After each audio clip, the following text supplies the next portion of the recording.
Mónica González Álvarez, gran periodista, escritora. Gracias.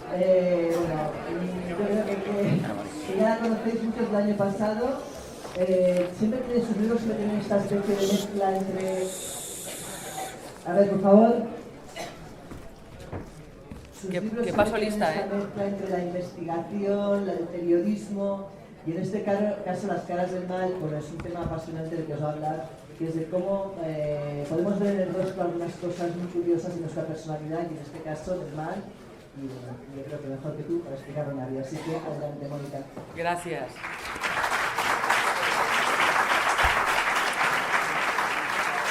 Buenos días a todos. Bueno, muchísimas gracias, está todo esto lleno y además con el pabellón alto que ha dejado Javier, José Manuel, a ver si lo dejo yo igual de alto que mis compañeros, que seguro que, y espero que sí. Hoy es un día un poco triste por el tema de París. En este caso quería hacer un pequeño recordatorio porque al final en mis libros hablan sobre crímenes, sobre víctimas, sobre terrorismo incluso en Las caras del mal. Entonces, si os parece, vamos a dedicar esta conferencia a las víctimas que han caído en París y a la gente que en este caso tiene amigos, familia que está sufriendo por el terrorismo. Porque al final la libertad a veces cuesta vidas, desgraciadamente, y algunos de nosotros debemos y tenemos la obligación de hacer libros que cuenten la verdad. Y esperemos que un día el terrorismo de alguna manera decaiga y que no siga habiendo este tipo de asesinatos. Dicho lo cual, gracias Laura, gran amiga, aparte de jefa, pero gran amiga. Estoy encantada de estar aquí con todos vosotros, con Las caras del mal. Os voy a contar un secreto, bueno, un secreto, que somos muchos, pero un secreto. Este libro para mí es muy especial. Antes de comenzar la conferencia os voy a contar una cosita.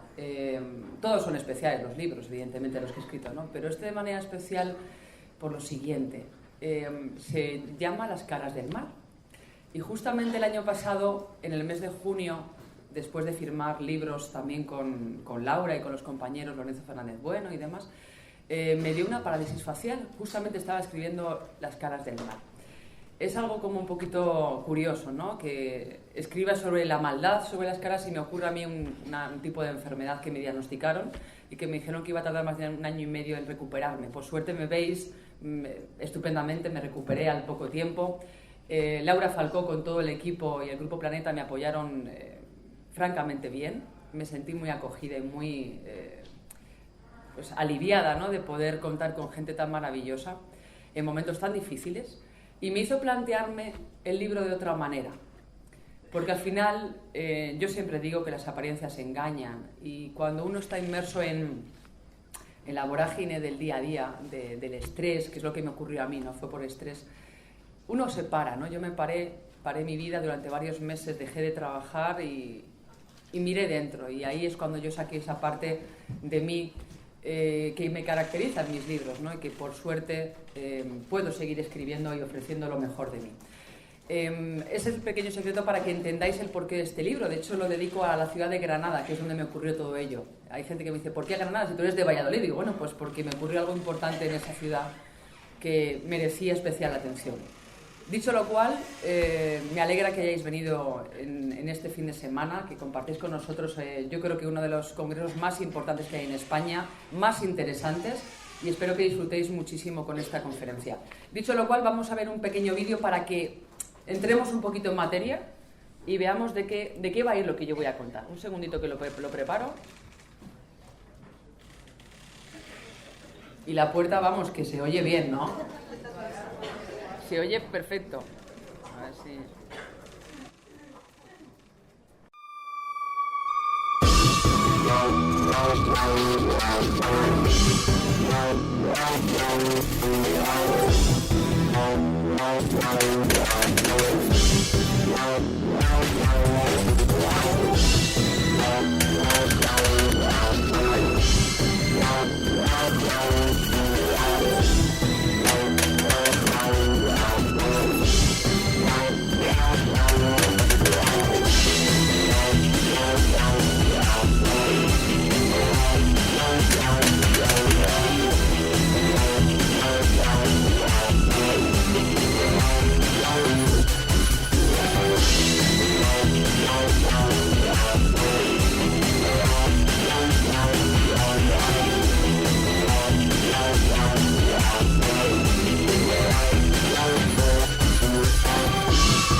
presentación de lo que es el libro de las caras del mal, donde hablaremos de psicomorfología. Pero antes de empezar a hablar de eso, yo quiero proponeros un juego. Quiero que esta mañana me ayudéis, porque yo creo que al final, cuando uno comparte, es mucho más divertido, ¿no? Que hable todo el rato yo sola, que es a lo mejor un poco aburrido. Al final todos somos psicomorfólogos, somos personas que observamos, ¿verdad? Todos observamos a la gente en la calle. Yo la primera, cuando viajo tanto, cuando viajo en el metro, en avión, en tren, me gusta mirar a la gente a la cara y ver qué tipo de vida llevan. Bueno, yo os voy a proponer este juego, que es que me digáis quién es el asesino de los tres. Yo creo que me levantéis la mano aquellos que creen que el asesino es el número 1. Solamente una persona por ahí al fondo. El número 2, ¿quién es el asesino? Y el 3, efectivamente, el 3 era el asesino. Un aplauso, claro. A lo mejor muchos tendréis que ser policía, no sé yo qué deciros, ¿eh? O criminólogos también. A lo mejor me quitaríais el puesto. Bueno, hay que decir que todos llevamos ese sexto sentido, ¿no? El número 3 era el caníbal de Rotemburgo, un hombre que quedó con otro a través de internet para literalmente comérselo. En este caso además fue un caso bastante sonado en el año 2004, le descuartizó con el consentimiento de la persona y luego se lo comió. Yo este caso siempre lo pongo al principio de las cosas que hago porque me parece muy esclarecedor saber qué opináis sobre cada una de las personas, ¿no? Y yo, por lo que he podido comprobar, la mayoría pensáis lo mismo. Hay que decir esta frase fantástica de Freddy Bodenschen, que dice que en cada rostro humano se refleja su historia, su odio y su amor, su ser íntimo se manifiesta a la luz, sin embargo no todos pueden leerlo. Ciertamente, y creo que estáis conmigo, que la vida está llena de prejuicios. Yo la primera. Yo juzgo y yo tengo prejuicios. Gracias a este libro tengo menos prejuicios y he dejado de juzgar la apariencia de las personas. Hay que decir que cuando uno pasea por la calle, ¿cuántas veces no? Depende de la hora del día. Te has encontrado con algún sujeto, un individuo que te ha dado mala espina y te has cruzado de acera por si acaso. O estás en una fiesta que acabas de conocer a gente y tienes una empatía especial o un feeling especial con alguien con el que te tiras toda la noche hablando, o en la cena o la comida, sin saber por qué. Bueno, ese afán por conocer y por transmitir es el sexto sentido, pero yo voy mucho más allá y me apoyo en una técnica que yo descubrí gracias al emblemático doctor Luis Corman, un psiquiatra que en los años 50 acunó una ciencia que se llama morfopsicología. Esta ciencia dice que el cuerpo y la mente están unidos, están relacionados y que el estado de uno, es decir, el estado de tu cuerpo, infiere en el estado de tu mente y viceversa. Es decir, lo que tú pienses o lo que tú sientas se repercutirá en tu cuerpo y viceversa. Y no le falta razón. Esta ciencia se denomina, o en este caso el doctor Luis Corman, el psiquiatra, denominaba esta ciencia como la ciencia del alma, ¿no? De la psique, porque al final es lo que nos hace plantear lo que tenemos dentro de nosotros.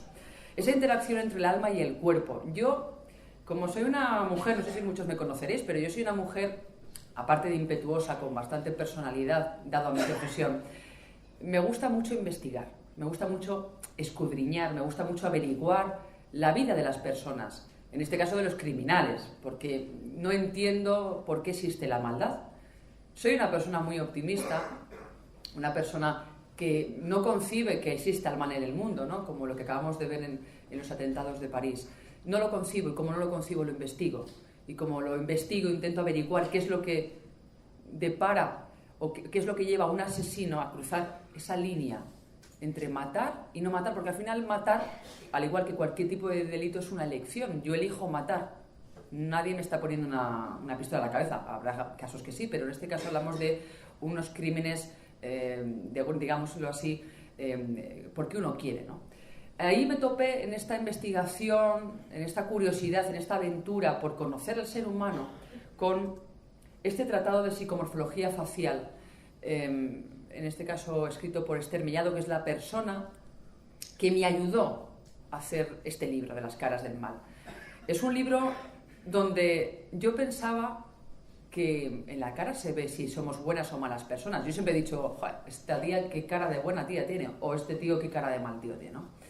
Siempre hemos pensado, yo pienso eso, y me imagino que vosotros también, ¿no? Que hay caras de buenas o malas personas, pero, para mi sorpresa, no hay caras de buenas o malas personas. Eso es un juicio de valor, es un juicio moral.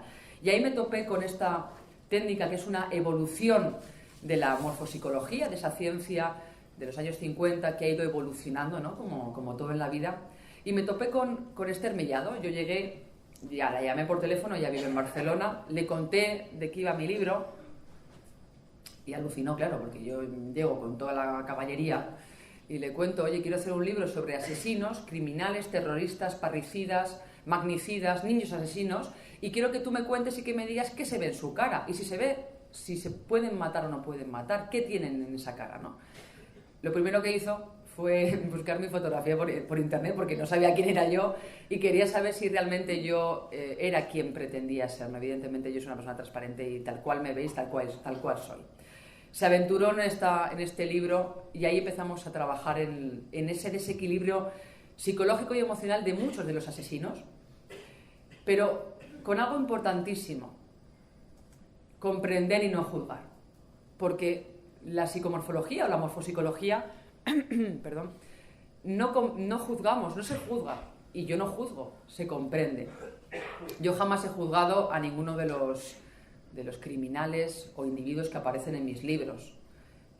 Creo que una de las cosas que me caracteriza es el rigor periodístico con el que escribo y con el que investigo, porque la opinión es mi opinión, pero nunca podré dar mi opinión en un libro. Eso sí, aquí os lo puedo decir, me decís de algún criminal y yo diré qué opino sobre ese individuo. Esther tampoco, lo ha hecho de una manera objetiva basándose en la psicomorfología. Y con este libro empezamos a decir, bueno, ¿qué rasgos identifican a un asesino en serie, a un pederasta, a un terrorista, a un manicida, a un asesino de mujeres? ¿Qué rasgos hay en común, ¿no?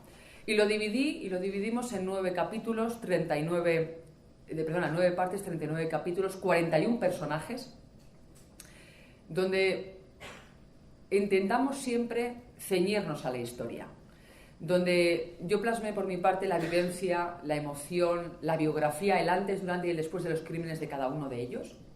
Hablamos de terroristas como, por ejemplo, Bin Laden, Troitiño, famoso por la matanza de Hipercor, dictadores como Hitler o Stalin, parricidas como José Bretón, asesinos de mujeres como Tony Alexander King, del famoso caso Rocío Bánico y Sonia Caravantes, pederastas también muy conocidos. Es decir, que yo quise tocar todos los palos porque creo que al final en los crímenes hay que diferenciar cómo mata cada uno. No es lo mismo un asesino en serie que un parricida, ¿no? Las motivaciones son completamente distintas.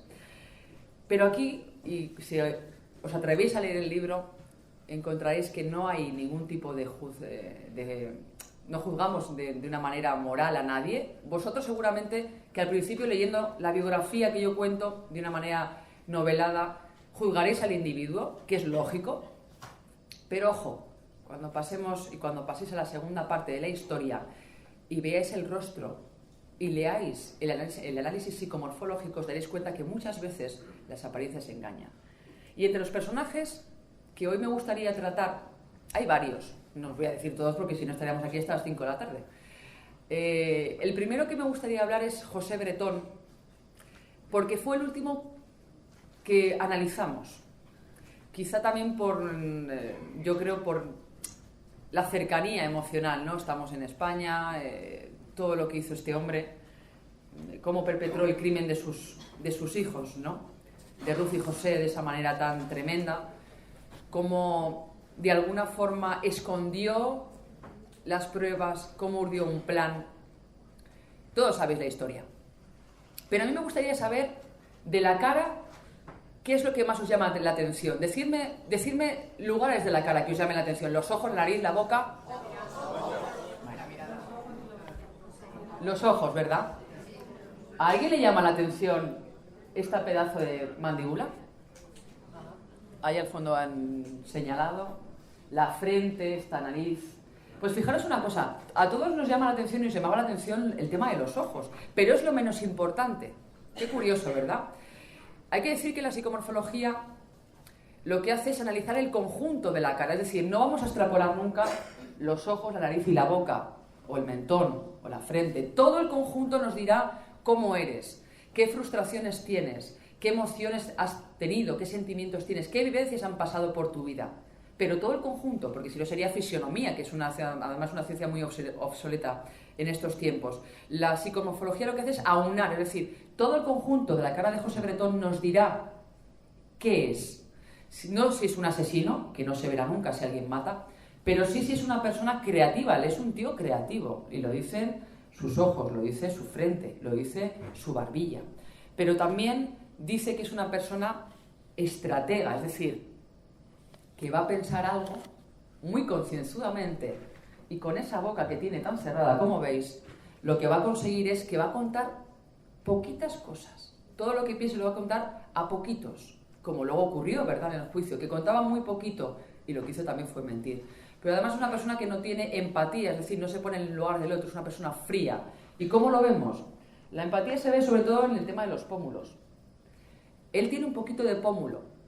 La gente que tiene menos pómulo suele tender a tener menos empatía, pero a pesar de ese pómulo que tiene un poquito, el resto de la cara junto con la nariz ya nos dice que es una persona inteligente, creativa, que tiende a ocultar, bastante manipuladora en este sentido, y una persona autoritaria y déspota. Una persona que tiene una cara y luego es otra. Hay que decir también que de José Bretón, una de las cosas que más me llamó la atención cuando investigamos sobre su cara fue, digámoslo así, la parte amoral, ¿no? ¿Cómo es posible que un padre de familia, que muchos sois aquí padres y madres de familia, mate a sus hijos? El motivo, la venganza. Y en esa venganza se ve en esta parte de los ojos donde él necesita el contacto, necesita información, donde él esconde lo que siente, porque esta nariz es cerradita, donde no tiene apenas pómulos, porque es una persona fría, donde todo lo que va a pensar en esta frente bastante vertical lo va a llevar a cabo de una manera concisa y concreta. Es uno de los casos que además Esther Mellado, la psicomorfóloga, más le costó, como digo, por el tema de la cercanía, ¿no?, en el tiempo, la cercanía también geográficamente hablando. Pero no solamente José Bretón es uno de los personajes que me gustaría tratar en esta mañana. Aileen Wuornos, la mujer araña, no sé si la conocéis muchos. ¿Os acordáis de la película Monster? Interpretada magníficamente por Charlize Theron, que le dieron además un Oscar. Esta mujer era prostituta, era una mujer que le llamaban la mujer araña porque, por dos cosas: una, por su aversión a los hombres, y la segunda, porque llevaba siempre prendas de cuero negra. Esta mujer fue prostituta, y además de ser prostituta, lo que hacía era matar a sus clientes. Pero tiene una historia detrás. Yo no voy a justificar ninguno de los crímenes, ojo, por lo que voy a contar ahora, pero es cierto que una infancia dramática hace que en un momento determinado de tu vida te desvíes del camino, y a esta chica le ocurrió. La madre las abandona a Aileen y a su hermano, les deja con los abuelos. Bueno, todos tenemos abuelos. Pensaba Aileen que era una familia normal. No, pues los abuelos eran un desastre. Tal fue así que la abuela era alcohólica, violenta, estricta, y su abuelo era un pederasta, abusaba sexualmente de ella. Ella sufrió abusos sexuales en la infancia. Al fugarse de casa, lo que hizo fue, como no tenía dinero, como muchas mujeres desgraciadamente, se dio a la prostitución y empezó a prostituirse. ¿Qué ocurría? Que los clientes, ella decía en el juicio, los clientes se aprovechaban de ella y la violaban. Entonces, un día, harta de toda esa vorágine de violencia, decidió comenzar a matar. Mató supuestamente a 7 personas, luego fue ajusticiada. Como digo, no es justificable un crimen, pero también hay que conocer la historia de estos criminales. De esta mujer, ¿qué os llama la atención de su rostro? La nariz, la barbilla, la boca. Bueno, la nariz es una nariz como muy aniñada, ¿verdad? Como de un niño pequeño, prácticamente, muy abierta los orificios, muy respingona. La barbilla un poquito, aquí no se ve en esta fotografía, pero un poquito hacia atrás, una boca larga, que es una persona bastante bocaza, es una persona que tiende a que se le vaya todo por la fuerza por la boca, nunca mejor dicho, que le gusta, o sea, que está muy vinculada al tema del sexo, como era la historia. También el tema de los ojos y la frente. Esta mujer, toda su cara, dice primero que es una persona con mucha necesidad de afecto. Qué curioso, ¿verdad? Pero claro, sabiendo en este caso que era una mujer abusada sexualmente, tiene lógica. Una persona necesitada de afecto, era una persona infantil en el pensamiento, una persona inmadura, una mujer muy impulsiva y que aquello que fuese a pensar lo iba a llevar a cabo como fue, ¿no? En este caso mató a 7 personas. Hay que decir que tenía una personalidad patológica. La patología se ve en las desarmonías. Todos tenemos una hemicara derecha y una hemicara izquierda diferente. Pero cuando veáis una persona que tenga las dos hemicaras demasiado diferentes, con alguna desarmonía, que ahora veremos algunas desarmonías en otros criminales, es que esa persona tiene conflictos, frustraciones, algo le ha ocurrido en su vida que le ha llevado a ser de una determinada manera, ¿no? Porque al final todo lo que nos ocurre en nuestra vida es lo que forja nuestra personalidad. En este caso, si os dais cuenta, la parte de derecha, mirándola de frente, que es su hemicara izquierda, si os dais cuenta está como más metidita hacia adentro, ¿verdad? Una persona que se nota que en su pasado, porque la hemicara izquierda para los diestros es el pasado y la hemicara derecha es el presente y viceversa. Para los zurdos la hemicara derecha sería el presente y la hemicara izquierda sería el pasado. Hay que decir que la hemicara izquierda está más metidita, si os dais cuenta, más como hundida, lo que se llama en psicomorfología retraído. Eso es una persona que emocionalmente estaba a la defensiva. Una persona a la defensiva, una persona que necesitaba continuamente en esa boca buscar esa necesidad de afecto, de amor, de sexo, como digo. Hay otro personaje en el que yo creo que no fue el que mató el asesino del presidente de JFK, Lee Harvey Oswald. Siempre se ha dicho que el 22 de noviembre del año 63 JFK murió, aparte de murió en Dallas evidentemente, murió a manos de este señor.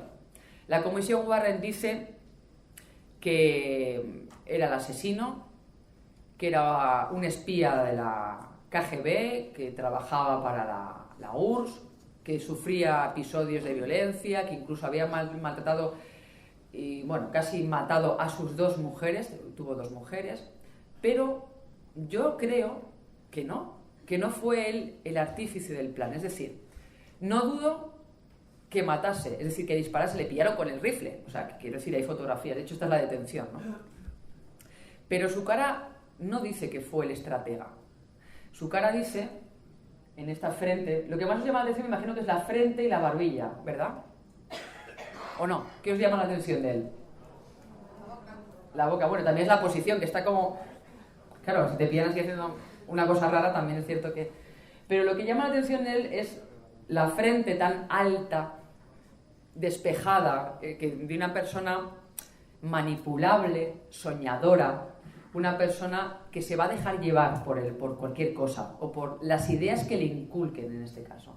También lo que decís de la boca, una boca prieta, pero con acompañada de una mandíbula protuberante, ¿no? La gente que tenemos mandíbula, yo tengo mandíbula protuberante, no significa que vaya a matar a nadie. Bueno, nunca se sabe.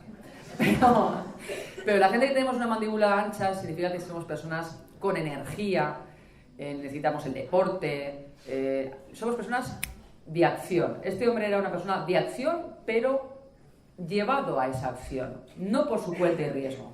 Es decir, su cara dice que es una persona que no puede hacer un plan en solitario. Sí, que fue la persona que seguramente mató a JFK, no lo pongo en duda, pero que fue la persona que ideó todo el plan de cómo matar al presidente de los Estados Unidos en Dallas a plena luz del día, lo dudo bastante, porque su cara precisamente no dice eso. Es una incongruencia, no dice que es una persona agresiva, es una persona que no correrá riesgos nunca. El riesgo que corrió fue por una idea que él tenía, por una idea que le inculcaron. Por lo tanto, hay algo ahí en la comisión Warren que no me casa. Y creo que a lo mejor muchos de vosotros os pasará, ¿no? Hay muchas películas, libros, además de compañeros nuestros, que habla magníficamente bien de este enigma de la historia. Yo creo que Lee Harvey Oswald sí pudo empuñar ese arma, pero no fue la persona que ideó todo el plan. Él solo no estaba, había más gente detrás. ¿Quién? Eso sería una conferencia un poquito más larga. La siguiente persona, evidentemente, Adolf Hitler, el Mesías Negro. Me gusta la Segunda Guerra Mundial, ya lo sabéis. El año pasado hablé sobre Hitler, las guardianas nazis. Un hombre, desde mi punto de vista, inteligente, el mejor orador de la historia, desde mi punto de vista, Una persona con muchas, muchas confrontaciones psicológicas, muchas frustraciones personales. Hay que decir que este hombre quería haber sido pintor, lo que pasa es que su familia no le dejó.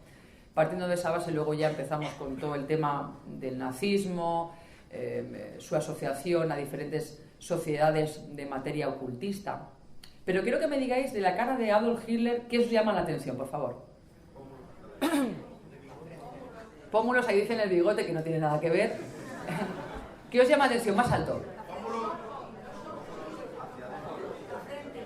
Bueno, hay un poco popurrí. Hay que decir que lo más destacado de este hombre son sus elementos, como son los ojos, la nariz y la boca y la nariz.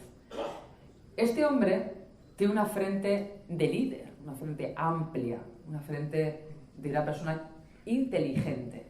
Era un líder, o sea que el liderazgo lo llevó a un mal puerto. Hay que decir que en esta cara vemos una persona con una nariz, si os dais cuenta, muy protuberante, en diagonal, que ahí ya se despierta el carácter agresivo. Las frustraciones que él tenía, que eran muchas, sobre todo sexuales, se ven las desarmonías que él tiene. Si os dais cuenta, tiene aquí, ¿veis esto? Es como si le hubieran pegado un puñetazo, ¿verdad? Como que no hubiese pómulo. Bueno, pues esa desarmonía es la falta de empatía que él tenía, esa frialdad para hacer discursos terribles, con esta boquita de piñón que tiene, además. Tiene una boquita de piñón, que es una persona que todo lo que va a pensar va a saber perfectamente cómo decirlo, pero con esa además crueldad y frialdad que él tiene en los sentimientos va a ser muy duro, muy cruel, muy bestia, como luego se demostró. Hay que decir también que en esa frente, una frente que maquina, que crea planes. El Tercer Reich fue uno de los mejores planes que él pudo llevar a cabo y el Holocausto el segundo. Hay que decir también que esa barbilla hacia adelante, ¿no? De una persona que se lanza, pero no era una persona agresiva físicamente, pero no porque no pudiera, sino porque su cara no dice que es una persona agresiva físicamente, lo dice la boca. La boca dice que es una persona agresiva de palabra. Acordaros de esos discursos tan histriónicos, ¿verdad? Esa voz tan que molesta cuando la escuchas. Este hombre sabía cómo hablar y sabía qué decir, y además tenía a todo el mundo acojonado, a toda la gente que estaba alrededor de él acojonados. ¿Por qué? Porque esa personalidad tan hipnótica, con esa frialdad, con esa manera de hablar, es lo que llevaba a cada una de las personas que le rodeaban a estar todo el día con el rabo entre las piernas. Porque yo nunca no me hubiera gustado nunca conocer a este hombre. Bueno, quizás a lo mejor entrevistarle, sí que me hubiera gustado, fíjate. Ahora que lo pienso, entrevistar a Adolf Hitler hubiera sido uno de los retos de mi carrera, pero por suerte, está muerto, que también ese es otro de los enigmas de la historia. Hay otro líder que no tiene que ver con la política, Charles Manson. ¿Qué es este señor? Que además se tatuó la esvástica en la frente. Hay que decir que Charles Manson, para aquellos que no le conozcáis, es el líder de la famosa familia, esa secta norteamericana que mató, hizo varios crímenes, pero uno de los más sonados fue en el año 69. Entraron en la casa del director Roman Polanski, donde estaba su mujer de un estado avanzado, estaba embarazada, de 6-7 meses, si mal no recuerdo, y mataron a 5 personas de una manera brutal. Él mandó matar, porque como digo, es un líder. Él no se manchaba las manos como tampoco lo hacía Hitler, él ordenaba matar.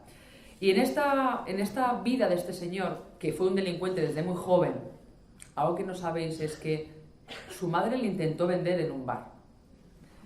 Claro, que tu madre te intente vender en un bar, eso debe de marcar, ¿no? Entiendo yo.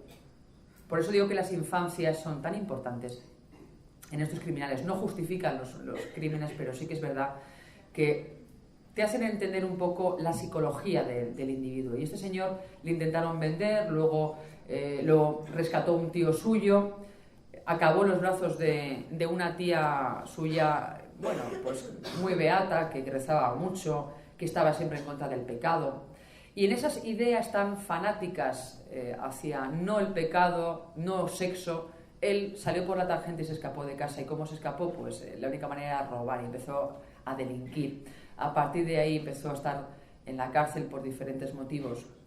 Y la vez que estuvo en la cárcel durante 20 y tantos años, fue como que se le iluminó la cabeza, por decirlo de alguna manera, y formó la familia, que es la secta que os acabo de contar, donde no practicaban el amor y la compañía, precisamente, practicaban la venganza, el asesinato. Ellos estaban en contra de la sociedad norteamericana, llamaban cerdos a la gente que tenía posibles, ¿no? que era gente económicamente en una estabilidad mucho mayor que ellos. Me gustaría que me dijerais qué os llama la atención de esta cara.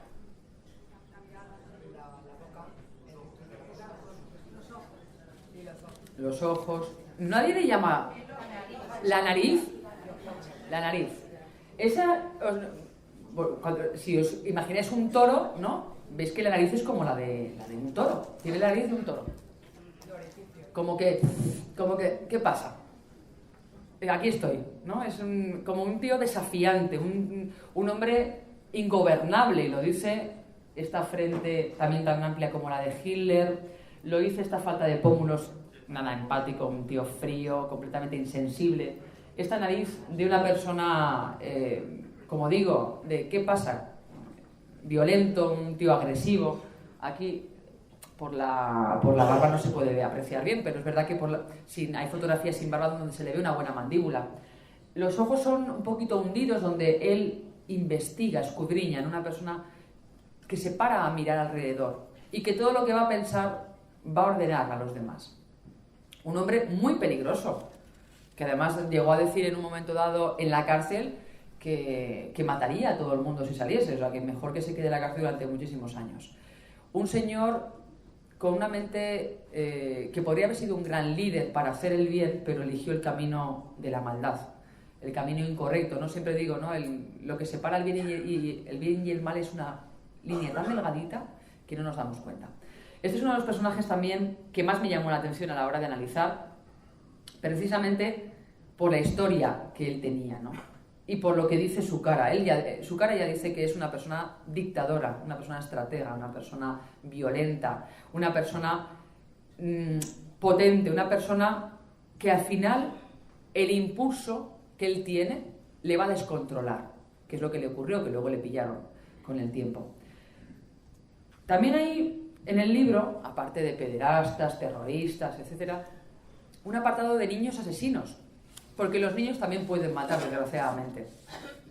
Este niño, a la izquierda es cuando le detuvieron y a la derecha es años después. ¿Qué os llama la atención de este niño? La nariz, que es la misma. ¿Qué más? Las orejas. Bueno, las orejas tampoco tienen mucho que ver en la psicomorfología. La boca, ¿verdad? Esta frente también. Aquí la frente. Esto no me funciona ya mucho, que digamos, ahora ya.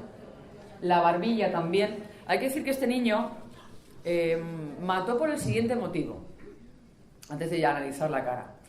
Este niño se le diagnostica una enfermedad que se llama trastorno explosivo intermitente, supuestamente porque su madre tomaba una especie de medicina que se llamaba Tridione durante el embarazo, que era para la epilepsia, y a este niño pues, se le diagnostica este tipo de trastorno, que para que nos entendamos era un niño que de repente tenía momentos de ira incontrolables.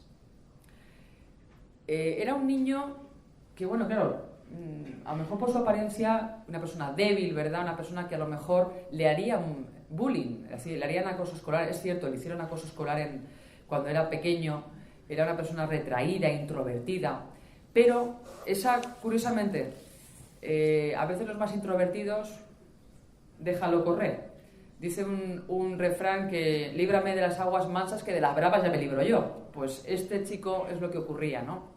Era un chico introvertido, callado, pero llega un momento en el que esos abusos sufridos en la escuela, pues llega a un detonante donde él descontrola esa ira y mata a un niño de 4 años, Derrick Robin, de una manera aberrante.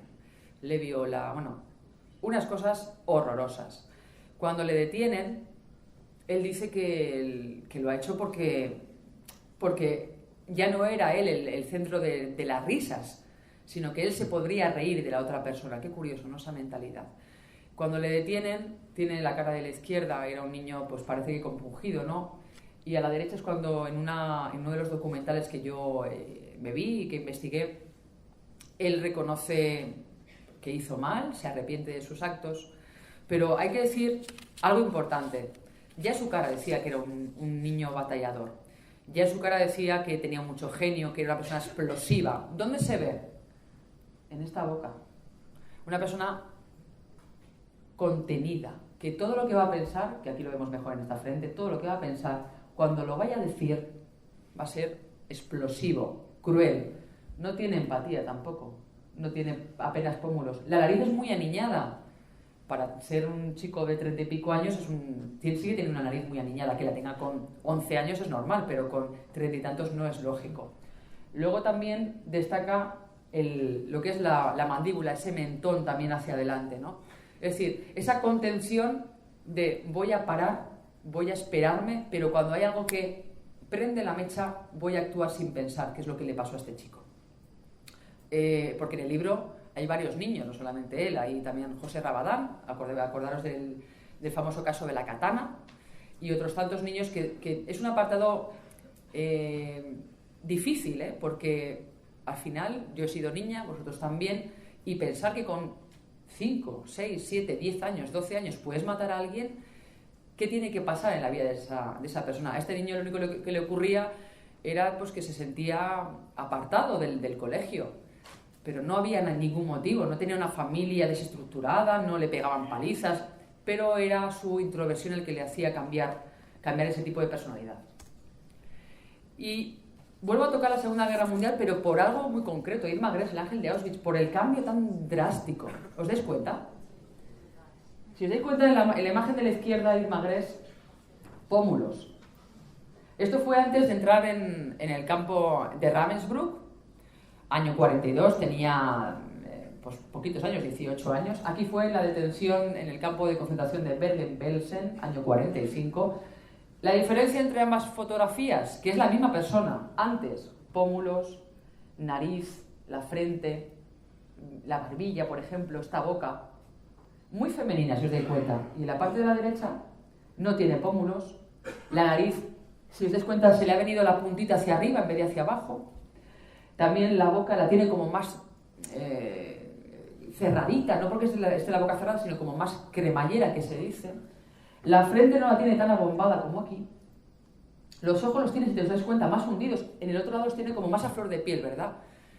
Irma Gress mató a 30 personas diarias, mataba a 30 personas diarias en los campos de concentración donde ella estaba. Hacía auténticas barbaridades, mataba con cualquier cosa. Tenía un látigo, una pistola, con las botas que llevaba de acero reforzado. Era una persona donde llegó, en una ocasión, os cuento brevemente una historia, vio a una niña hablando en el otro lado de la verja con otro prisionero, y lo que hizo fue correr por el campo, dejar la bicicleta donde iba montada, coger un palo, tirarla al suelo a la niña y sacarle los ojos con el palo. Yo os cuento esto para que entendáis el porqué, porque son 3 años de diferencia, 4 como mucho. 3 años de diferencia, lo que hay una fotografía a otra. ¿Cómo puede una persona cambiar tanto, verdad? Por el horror de lo vivido. Porque ella se convirtió en una criminal, ella no mataba antes, pero empezó a matar después. Porque todo lo que hacemos, vivimos, sentimos, pensamos, todo lo que nos frustra, se nos refleja en la cara. ¿Verdad que mucha gente que desgraciadamente pierden a seres queridos, se les cambia la cara? Les ves con cara de tristeza, o si te ha dejado la pareja, o si tienes momentos de estrés, te cambia la cara. Es importante saber por qué te ocurren este tipo de cosas, para luego, en este sentido, ayudarte mediante una terapia a reforzar tu autoestima. Es en este caso esta chica que luego fue ajusticiada en la horca en los juicios de Bergen-Belsen. Su cara, si os dais cuenta, lo dice todo. De una cara angelical, como le llamaban el ángel de Auschwitz, a una cara terrible, de una bestia, ¿no? Y por último, el caso Asunta. El caso Asunta os voy a decir por qué no, ni el ángel de Auschwitz ni el caso Asunta aparecen en mi libro, pero el caso Asunta yo lo he seguido muy de cerca en 13 Televisión, que es donde colaboro con Nieves Herrero todos los fines de semana, todos los sábados.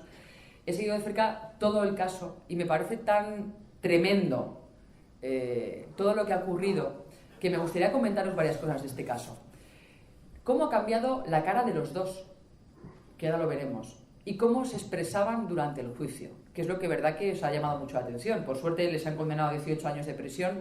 Yo les hubiera dado prisión indefinida, es decir, que no salían en la puñetera vida.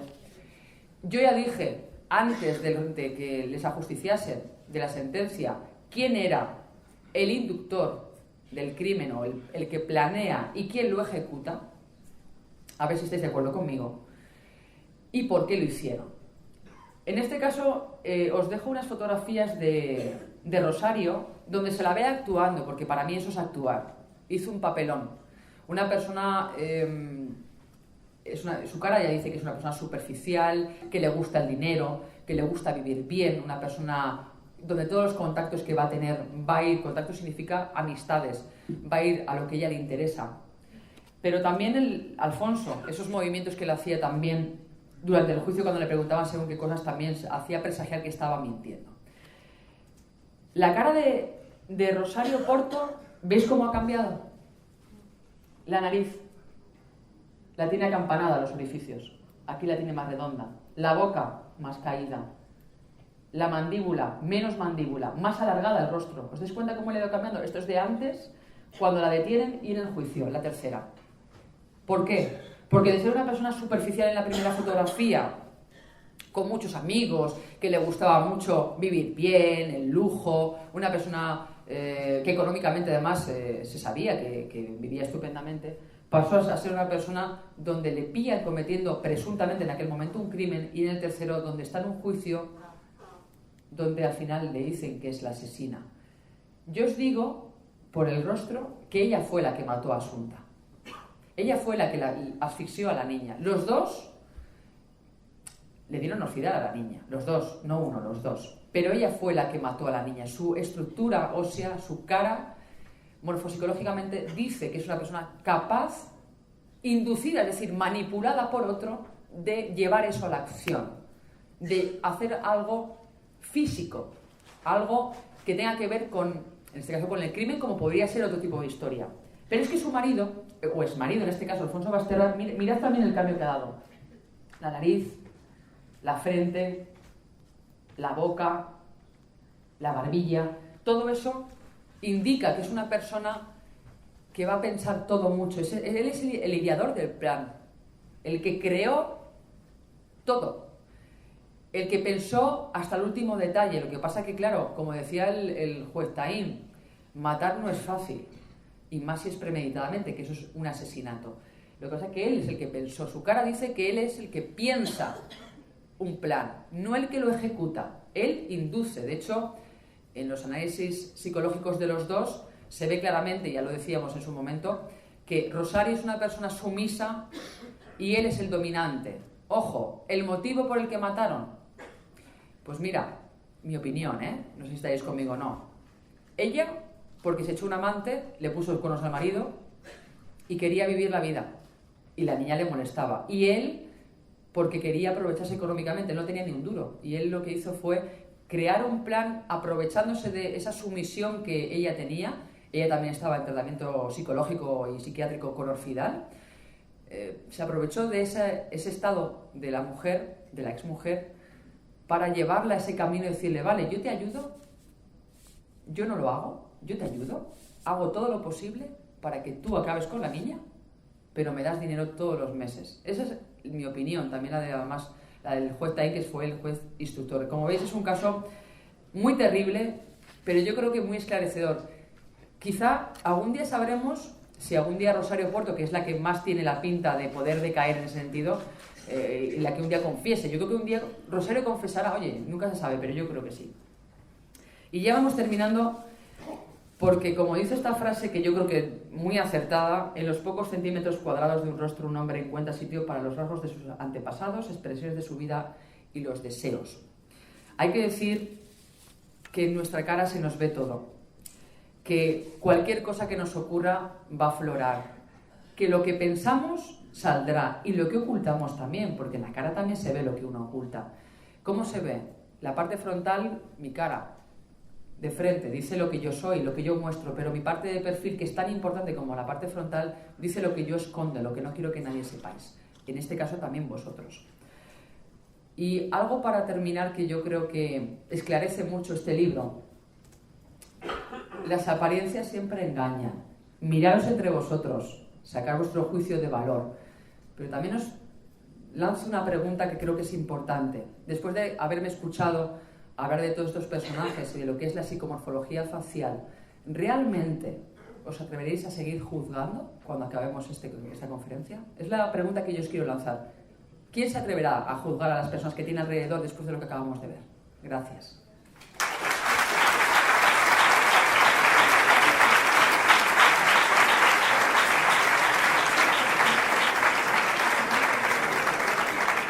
¿Preguntas?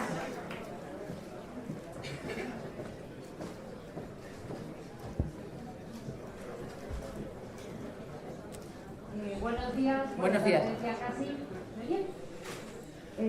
Bueno, enhorabuena por la conferencia que nos has dado y gracias. La duda que sigo teniendo es si lo que vamos viviendo conforma nuestra cara, sí, o nuestros rasgos determinan los actos que posteriormente podamos hacer. Es decir, una persona se puede saber de antemano por sus rasgos que pueda tener tendencias asesinas, o es al revés. O sea, el hecho de haber cometido, el haber llevado a cabo determinadas acciones modifican su rasgo, porque me resulta también un poco complicado entender.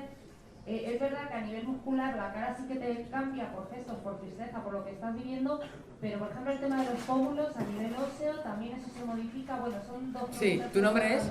Eva. Eva, gracias Eva. Vamos a ver, nuestra cara nos dice qué tendencia tenemos. Es decir, yo puedo tener una cara que tiene una tendencia a la agresividad, a la falta de empatía, a ser una persona poco inteligente o poco creativa, una persona incluso depravada sexual. Puedo tener una tendencia, porque mi cara ya lo dice. Otra cosa es que tú, por tus creencias, por tu educación y por tu juicio, no hagas según qué cosas. Es decir, yo puedo tener una tendencia a la violencia, pero no matar ni una mosca, porque por mis valores nunca lo voy a hacer. La cara cambia antes de que cometamos algo. La cara cambia todos los días.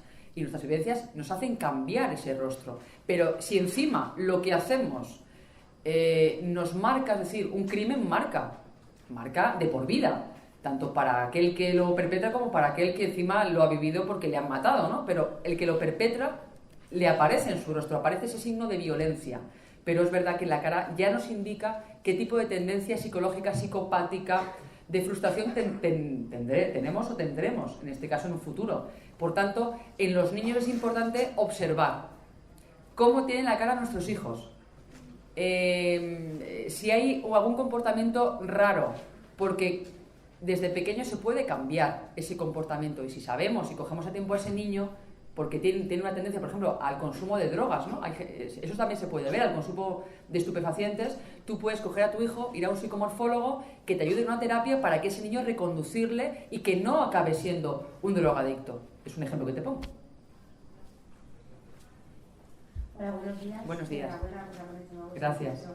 Me gustaría saber si cuando a la hora de juzgar a una persona en un juicio legal, todo esto en la investigación, esto lo tienen en cuenta. Pues mira, ¿tu nombre? Becky. Encantada, Becky. Esther Mellado, que es la psicomorfóloga que me ayuda a hacer este libro, trabaja con la policía de Cataluña en casos criminales. Es cierto que no está muy instaurado en España como una prueba, al igual que pues otro tipo de técnicas, ¿no? Yo sí que es verdad que animo a los cuerpos y fuerzas de seguridad del Estado que sí, que utilicen ese tipo de técnica como una prueba más. No definitiva, porque no es definitiva, pero sí orientativa. ¿Por qué? Porque en casos de violación, por ejemplo, ¿no? Hay muchos violadores que han salido a la calle porque cumplen sus penas. Y son reincidentes, la mayoría son reincidentes, no cambian. ¿Por qué? Porque no cambian ellos, no se arrepienten de lo que hacen. Entonces, en la cara del violador se puede ver si va a reincidir, si va a seguir teniendo esa agresividad y contra quién o contra qué. Entonces sería muy bueno que la policía y los investigadores utilizasen la psicomorfología facial precisamente para apoyarse en la investigación. Yo, de verdad, me gustaría que a día de hoy no se hace tanto, es cierto, pero bueno, tampoco se hacía con la grafología hace años y ahora pues es una prueba en algunos juicios. Bueno, yo no creo que lo sepa, porque no creo que lo sepa, pero hay dos medios en todo este tema del esoterismo que yo he estudiado. Uno es la bola que con las fotos sale muy certeramente el rostro, la vida de esa persona y todo lo que ha pasado, todo lo que ha acontecido con esa persona. Y luego, a lo que parece a que la gente le sorprenderá, pero eso es cierto, es la astrología, la conjunción planetaria y todo eso, que bueno, eso es muy complicado de explicar, porque eso tendría que ponerse alguien aquí a dar otro congreso, conferencia, etcétera, etcétera, que nos hablaría mucho que esa persona, en el momento en el que ha nacido, sí que nos puede decir que es una asesina. Sorprendentemente, aunque a usted le pueda parecer sorprendente, pero no sé si estas cuestiones, bueno, las ha tratado o las sabe. No, la verdad que yo temas de astrología no tengo mucho conocimiento. Me encanta la astrología, me encanta el tema del ocultismo, que es una cosa que siempre me llama la atención, pero por mi vena periodística no. Pero es cierto que cuando nacemos, dónde nacemos y cómo nacemos, pues nos lleva a ser de una determinada manera. También los genes que uno tiene, la genética, ¿no? Mucha gente dice los hermanos gemelos y demás. Bueno, sí, pero al final los hermanos gemelos siempre tienen algo diferente que el resto. Tienen ese rasgo diferente que es el que, valga la redundancia, diferenciar a uno de otro en sus actos. Lo que usted me comenta no le quito razón, pero no lo he investigado yo desde mi punto de vista. Sí, buenas tardes, Mónica. Hola, ¿qué tal? Quería preguntarte si también en esta ciencia desempeña algún papel importante pues lo que son los pliegues, las arrugas, lo del ceño este fruncido. El gesto no tiene nada que ver. Hombre, evidentemente, más que las arrugas es el surco que te deja la arruga, no la arruga en sí. Es decir, una persona que tenga, por ejemplo, ¿no?, de aquí, de la aleta de la nariz hacia abajo, con más marca, digámoslo así, depende de si eres zurdo o diestro y en qué lado de la cara, indicará que tienes una profunda tristeza por algo que te ha pasado en tu vida, seguramente algo emocional. Es decir, no es ya como frunzo el ceño, que estoy horrorosa, pero no, sino más bien en cómo tienes las marcas de la cara. Las arrugas que te van saliendo, no solamente porque todos cumplamos años y que cumplamos muchos más, sino evidentemente por lo que nos ha ocurrido, porque la tristeza, desgraciadamente, se refleja en las arrugas, se nos descuelga la cara. Yo tengo la cara tónica, una cara tersa, pero con los años me imagino que se me va a descolgar. Dios no lo quiera, pero se me quedará como a todos nosotros, ¿no? Más átora, que se dice en psicomorfología, ¿no? Más blanda. Y también interfiere mucho cómo tú también tengas el esqueleto. Es decir, todo lo que aúna nuestra cara va a decir cómo eres tú. Pero otra cosa es lo que tú hagas con tu vida. Tu cara puede ser de un asesino en serie, que no es el caso, o de un psicópata o una persona completamente diferente, y luego no cometer ningún crimen. Eso también hay que dejarlo claro. Antes de salir, una pregunta que te hice hace tiempo y que además creo que también les gustará la respuesta. Venga, dime, Laura. ¿Cómo incide la cirugía estética en eso? La cirugía estética, mira, muchísimo, porque cuando uno se cambia la cara, le cambia la personalidad. Ojo.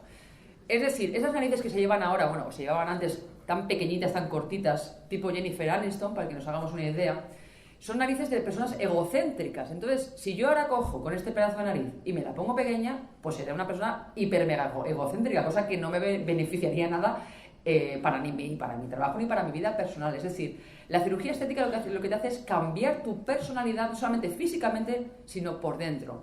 Eso sí, también puede beneficiar. Si yo a mi nariz le quito un poquito el caballete, pues hombre, no sería a lo mejor tan seca que decimos en Valladolid, ¿no? Así como...